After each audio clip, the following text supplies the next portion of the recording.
사도신경으로 우리의 신앙을 고백합니다. 나는 전능하신 아버지 하나님 천지의 창조주를 믿습니다. 나는 그의 유일하신 아들 우리 주 예수 그리스도를 믿습니다.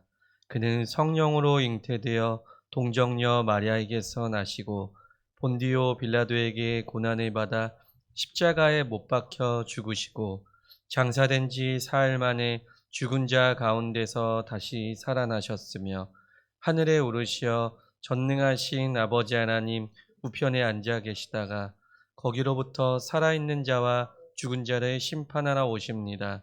나는 성령을 믿으며 거룩한 공교회와 성도의 교제와 죄를 용서받는 것과 몸의 부활과 영생을 믿습니다. 아멘. 찬송가 258장 함께 찬양하겠습니다.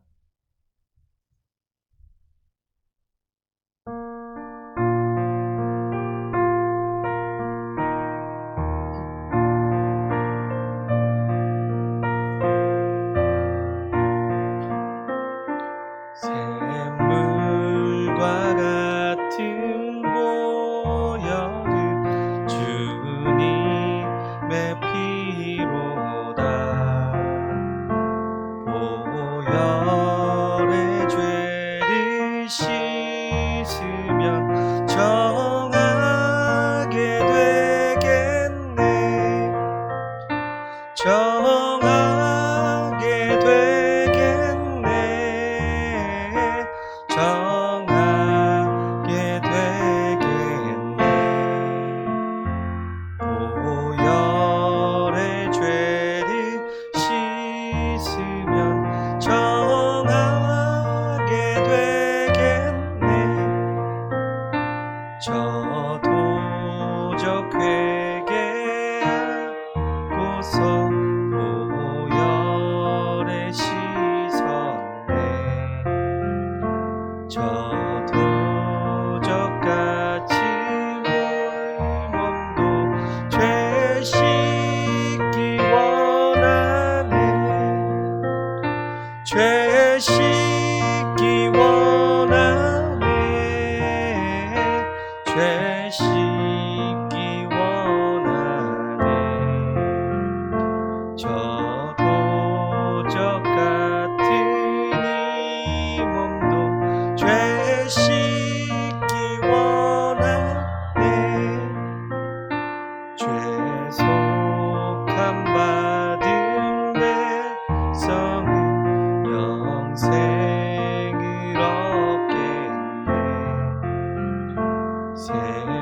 샘솟듯 하는 피권세 한없이 크도다. 한없이 크도다. 한없이 크도다. 샘솟듯 하는 피권세 한없이 크도다. 날 정케 하신 피 보니 그 사랑 한없네. 살 동안 받는 사랑은 늘 찾네. 살다 송하겠네. 늘 찬송하겠네. 살 동안 받는 사랑을 늘 찬송하겠네.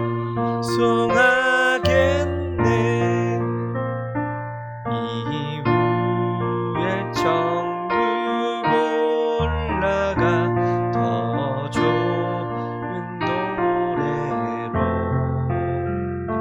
날 구속하신 은혜를 늘 찬송하겠네. 늘 찬송하겠네. 늘 찬송하겠네.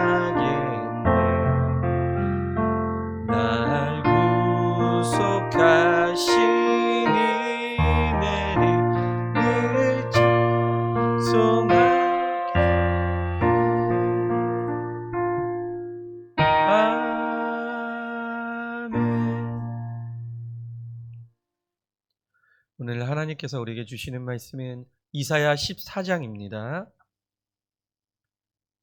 이사야 14장 1절로 2절 말씀.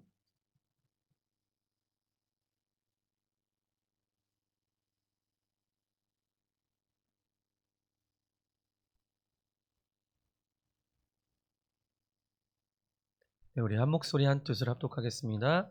여호와께서 야곱을 긍휼히 여기시며 이스라엘을 다시 택하여 그들의 땅에 두시리니 나그네 된 자가 야곱 족속과 연합하여 그들에게 예속될 것이며 민족들이 그들을 데리고 그들의 본토에 돌아오리니 이스라엘 족속이 여호와의 땅에서 그들을 얻어 노비로 삼겠고 전에 자기를 사로잡던 자들을 사로잡고 자기를 압제하던 자들을 주관하리라.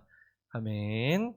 이 말씀을 통하여 오늘도 우리에게 은혜 주시기를 원합니다.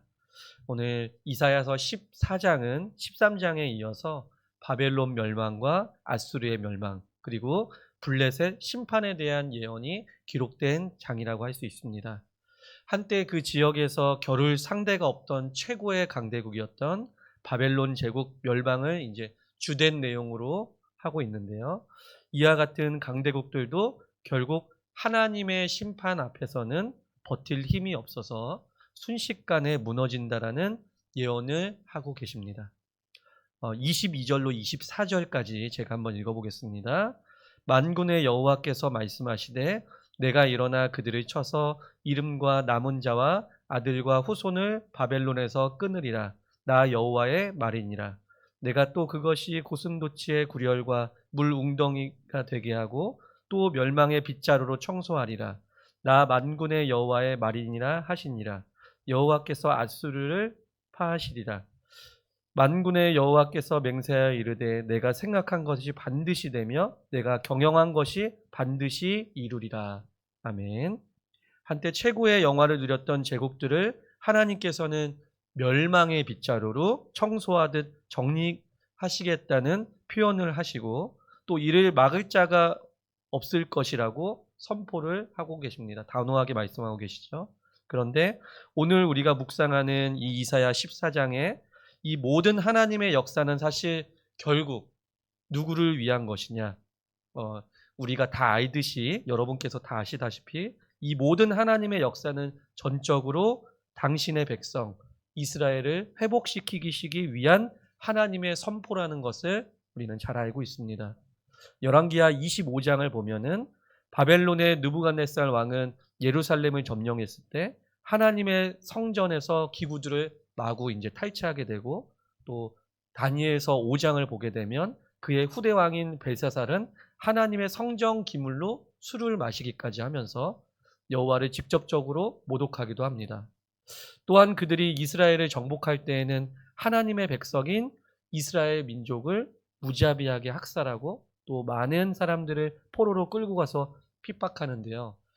사드락, 메삭, 아벳느고의 그 사건이 바벨론의 하나님의 백성들을 무시하고 바벨론이 핍박했던 그러한 사건 중에 대표적인 것이라고 할 수 있습니다.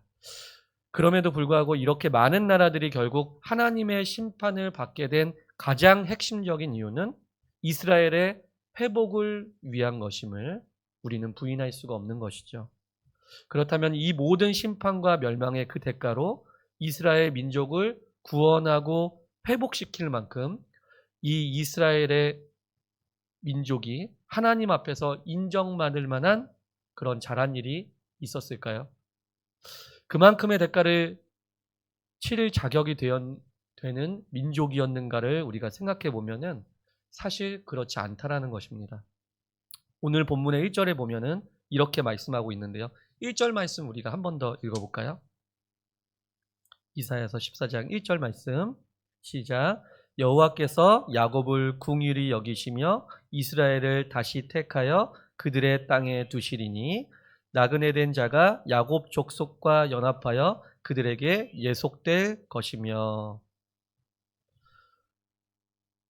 여호와께서 야곱을 긍휼히 여기시고 계시고 이스라엘을 다시 택한다고 말씀하고 있습니다. 그리고 그들의 땅에 다시 두시리라고 말씀하고 있는 것이죠.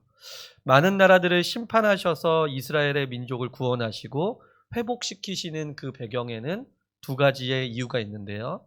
첫 번째는 바로 하나님께서 이스라엘 그 민족을 불쌍히 여기시고 은총을 베푸셨다는 것이고, 두 번째는 아브라함과 약속을 비롯한 그 조상들에게 약속하신 하나님의 신실하신 언약을 지키심으로 패역한 자손들을 구원하시고 회복시키시겠다는 것입니다. 그러니까 하나님의 언약의 말씀은 반드시 이루어지는 것일까요?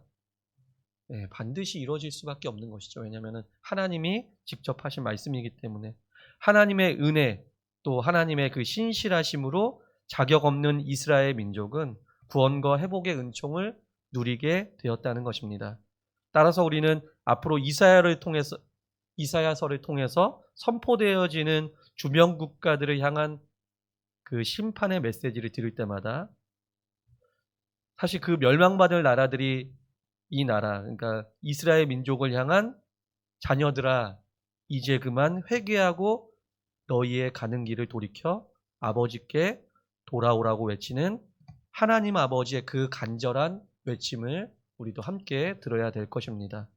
또 주변 나라들을 향한 그 심판의 메시지 선포는 곧 이스라엘 민족을 향한 하나님의 간절한 회개의 외침이라는 것이죠. 앞으로 나오게 될 주변 국가들의 심판을 들을 때마다 우리는 이스라엘 민족의 회개와 회복을 기억해야 할 것이고, 주변 국가들의 멸망에 대한 메시지를 들을 때마다 우리는 우리의 심령을 찢는 회개와 회복을 요청하시는 성령님의 간절한 외침이 우리 안에 일어나야 될 것입니다. 북이스라엘은 한때 하나님을 버리고 강대국이었던 나라들의 우상을 숭배하고 그들의 문화를 이스라엘 땅 안에 가지고 들어왔는데요. 오늘 본문을 보면 결국 그 나라들은 예외 없이 하나님의 심판 앞에서 순식간에 멸망하고 또 그들의 자손들까지 남김없이 패망하는 것을 우리는 보게 되면서, 이 시대를 사는 저와 여러분들, 또 우리 안에 이 세상을 사랑하여서 또 하나님께서 나의 마음과 중심을 온전히 드리지 못하는 그러한 우리의 모습들이 있다라면은 바로 오늘이 주님을 향한 우리의 첫사랑을 반드시 회복하는 그 날, 그러니까 그 축복된 날이 되시기를 예수님의 이름으로 축복합니다. 기도하겠습니다. 하나님, 오늘 말씀을 통하여 바벨론과 아수르 또 블레셋의 심판과 그 패망을 우리는 보게 되었습니다. 한때 최고의 영광과 영화를 누렸던 그 나라들이 하나님의 때에 하나님의 역사를 통해서 패망하게 되고, 그들의 패망은 곧 이스라엘의 구원과 회복을 위한 것임을 우리는 보게 되면서, 우리도 주님 다시 오시는 날에 심판받을 이 세상에 우리의 마음이 빼앗기지 않게 하시고, 오늘도 영원히 변치 않는 것에 우리의 마음을 쏟을 수 있는 영성과 영적인 눈가기가 열리는 그런 복된 이날이 되게 하여 주시옵소서. 예수 그리스도의 이름으로 기도하옵나이다. 아멘. 하늘에 계신 우리 아버지, 아버지의 이름을 거룩하게 하시며 아버지의 나라가 오게 하시며 아버지의 뜻이 하늘에서와 같이 땅에서도 이루어지게 하소서. 오늘 우리에게 일용할 양식을 주시고 우리가 우리에게 잘못한 사람을 용서하여 준 것 같이 우리 죄를 용서하여 주시고 우리를 시험에 빠지지 않게 하시고 악에서 구하소서. 나라와 권능과 영광이 영원히 아버지의 것입니다. 아멘.